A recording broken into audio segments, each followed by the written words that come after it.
안녕하세요. 김성길 목사와 함께하는 천국 이야기 시간 이제 81회가 되겠습니다. 지난 시간에는 고린도 전서를 우리가 살펴봤습니다. 사도 바울이 제3차 선교 여행 중에 에베소에서 사역하고 있을 때 고린도 교회가 바울이 떠난 다음에, 고린도 교회는 2차 사역 때 이제 설립된 교회잖아요. 바울이 그것을 떠난 다음에 고린도 안에는, 고린도 교회에는 많은 문제들이 생겼습니다. 다툼과 분쟁, 음행 문제, 또 은사로 말미암아 벌어지는 문제들, 또 진리에 대한 왜곡. 그러니까 이게 복음을 우리가 듣고 받아들이는 게 참 중요한 첫 번째 단계라면, 두 번째 단계는 성장이 필요해요. 복음을 가진 사람으로서의 인격적인 성장. 이런 것들이 없다 보면은 다투고 분쟁하고 하는 문제들이 당연히 생기고 옛날 생활로 다시 돌아가는 일들이 많아지죠. 하나님 나라가 우리가 오늘 영접했다고 해서 오늘 밤에 금방 하나님 나라가 임하는 게 아니다 보니까, 그래서 이제 성장이 필요한 거예요. 하나님 나라와 십자가의 복음을 받아들였으면은 이제 하나님의 백성으로서 인격적 성장이 필요한 거죠. 그래서 저희 KDM에서는 천국 복음과 함께 하나님의 형상을 회복하자. 그래서 G7 운동을 같이 합니다. 천국 운동과 G7. 천국 복음은 말 그대로 천국 복음을 전하고 가르치는 운동이고, G7은 천국 복음을 가진 사람들의 삶의 현장, 그것은 하나님의 형상을 회복하는 운동입니다. 그래서 이 두 가지 운동이 저희 KDM에서 진행하고 있는 거죠. 자, 이 시간에는 이제 고린도 후서에 대한 이야기를 나누려고 합니다. 고린도 후서는 고린도 전서와는 좀 다르게, 고린도 전서는 고린도 교인들의 교회에서 벌어지는 문제들을 해결하기 위해서 이제 쓴 편지라면, 고린도 후서는 사도 바울의 변증서라고 말할 수 있어요. 자기 변호에 대한 책이다, 이렇게 말할 수 있습니다. 이것을 이해하기 위해서 당시 상황을 조금 더 우리가 이제 이렇게 살펴보면, 바울은 사실 참 적이 많았어요. 그 적들 가운데는 유대주의자들이 굉장히 많았어요. 그래서 바울이 예수님 만나고 나서 사도로서 복음을 전하러 여러 지역들을 돌아다닐 때마다 그 뒤에 이제 유대주의자들이 또 와서 바울을 비난하고, 그래서 교회와 바울을 이간질시키는 이런 일들이 굉장히 많았습니다. 고린도 교회도 그런 일들이 벌어진 거죠. 그래서 특히 몇 가지 보면 그 유대주의자들, 또 그런 이단들, 이런 사람들이 바울을 비판한 걸 보면은 우선은 복음을 비판했어요. 바울은 십자가의 복음으로만 구원받는다. 그러나 유대주의자들은 무슨 소리냐? 율법도 지켜야 된다. 사실 이런 문제가 이제 각처에서 막 벌어진 거예요. 갈라디아서도 결국 그런 문제 때문에 쓰게 된 책이죠. 그 다음에는 이제 바울의 이제 사도성의 문제입니다. 당시 유대인들은 사도 그러면은 예수님을 직접 따라다녔던 그 제자들, 가룟 유다 빼고 11명의 제자들, 이런 사람들만 사도다, 이렇게 인정을 했죠. 그러다 보니까 바울이 어느 날 예수님 만나고 이렇게 복음을 전하러 다니면서 기적을 행하고, 그러면서 복음 전하러 다니면서 사도라고 이야기할 때 자기가 무슨 사도야, 저 정통 사도 아니야. 그래서 사도성을 비판을 해요. 그래서 사도 바울은 항상 편지를 쓸 때마다 맨 서두에다가 나는 사람으로 말미암아 된 게 아니고 하나님으로, 하나님의 뜻으로 말미암아 난 사도가 됐다, 이런 이야기를 계속 쓰는 것을 볼 수 있습니다. 그 다음에 이제 인격적인 문제예요. 바울은 말도 할 줄 모른다. 바울은 신뢰를 가질 수 없다.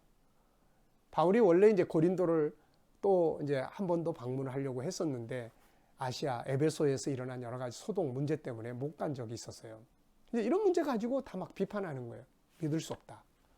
바울은 또 고린도 교인들을 이용해서 물질적인 이익을 거두려고 한다. 이런 이야기들이 이제 한 번, 두 번 듣고는 듣고, 세 번 듣고, 그 다음 또 듣고 하면 사람들의 마음이 자꾸 진짜 그런 거야? 이렇게 되죠. 그래서 고린도 교인들에게서 그런 마음이 바울에게 멀어지고 있을 때 바울이 고린도 전서를 보낸 거예요. 그러니 이 사람들이 이거 받아들이겠습니까? 이거 지까짓 게 뭔데? 바울이 그 소식을 듣고서는, 그래? 그렇지만 내가 가면 들을 거야. 왜냐하면은 내가 전도했고, 내가 양육했고, 내가 은혜 받겠던 사람들이니까 내 말 들을 거야. 그리고 갔는데 문전박대를 당하죠. 오늘날로 말로 표현하면 그렇다, 그런 식입니다. 무시당하고, 네, 그 면전 앞에서 이단들의 말에 고린도 교회에 다 넘어간 거예요. 그래서 바울이 어떻게 보면 큰 상처를 안고 다시 에베소로 돌아옵니다. 그러니까 바울이 두 번째 방문을 한 거죠. 그리고 이제 와서 얼마나 기가 막히겠어요. 자기가 개척한 교회, 자기가 양육한 성도들에게서 그런 이야기, 그런 무시당하고 그런 이야기를, 그런 아픈 상처를 받고 와가지고는 이제 글을 씁니다. 편지를 다시 써요. 이때는 눈물의 편지를 써요. 그래서 고린도 후서에서도 내가 눈물로 쓴 편지, 뭐 이런 글, 이런 표현들이 나타나요. 이걸 써놓고 보내놓고도 바울은 걱정이 많았어요. 받아들일까?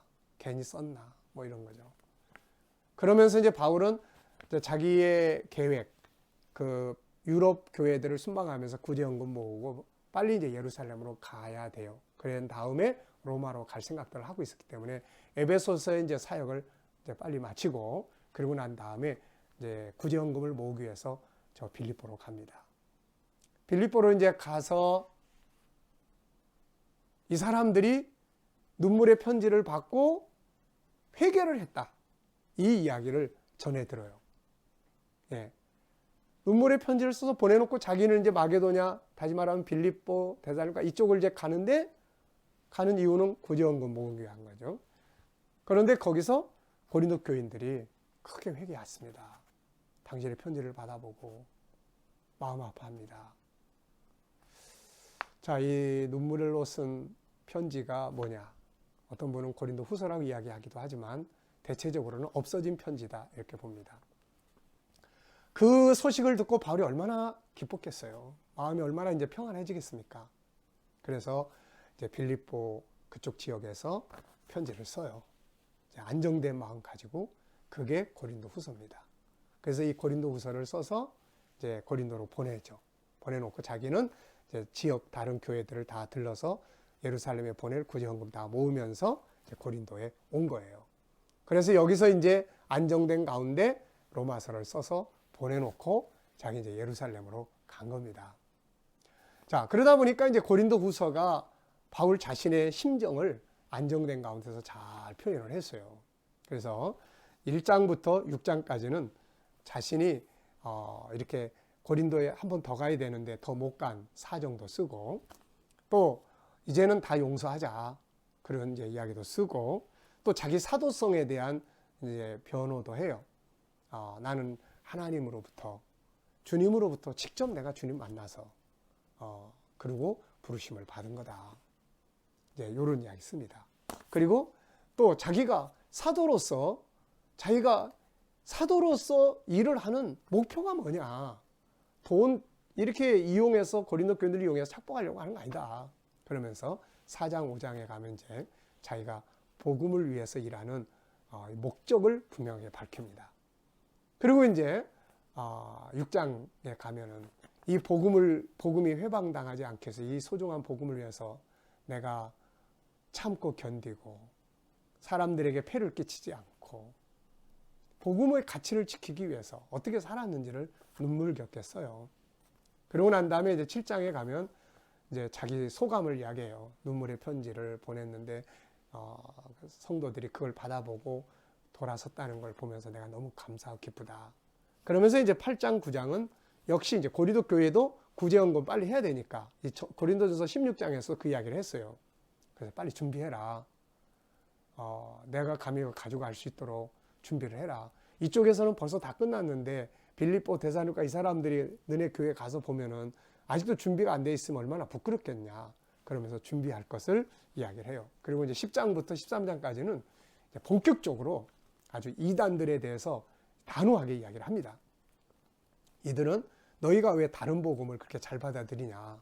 이 사람들은 다 사탄의 그릇들이다. 그러면서 내가 이들보다 못한 게 없다. 그러면서 자기가 어떻게 고난을 받았는지 그 11장에 가보면 정말 자기가 받은 고난들을 쫙 이야기를 해요. 그리고 이제 12장부터는 자기가 계시받은 이야기를 합니다. 자기가 다른 사도들이라고 하는 사람들보다 전혀 부족하지 않다는 것을 보여주기 위해서 이제 증거하기 위해서, 변호하기 위해서 그렇게 자기 받은 계시들을 다 씁니다.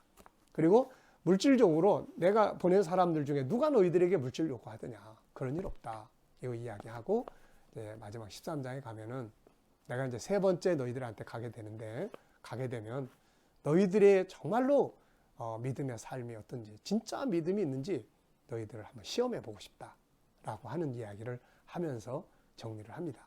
그러면 이제 우리가 고린도 후서를 이렇게 살펴보면서 고린도 후서에서 가장 중요한 하나님 나라와 관계된 핵심적인 내용은 무엇입니까? 어디에 있습니까? 그것은 바로 고린도 후서 4장 16절부터 5장 전체까지의 이제 내용이에요. 물론 이제 고린도 후서 12장 2절로 4절은 자기가 천국 갔다 온 이야기 해놓고 있습니다. 바울은 여기서 이렇게 이야기해요. 내가 사명을 감당하는 이유는 두 가지다. 하나는 보이는 영광이 아니고 보이지 않는 영광, 장차올 영광을 얻기 위해서 내가 이 사역을 하고 있고, 또 하나는 내 속에서 그리스도의 사랑이 나를 강권하고 있다. 이것이 고린도서 4장 16절부터 5장 21절까지의 내용이에요. 하나는 하나님의 나라, 장차올 영광, 하나는 그리스도의 십자가의 사랑.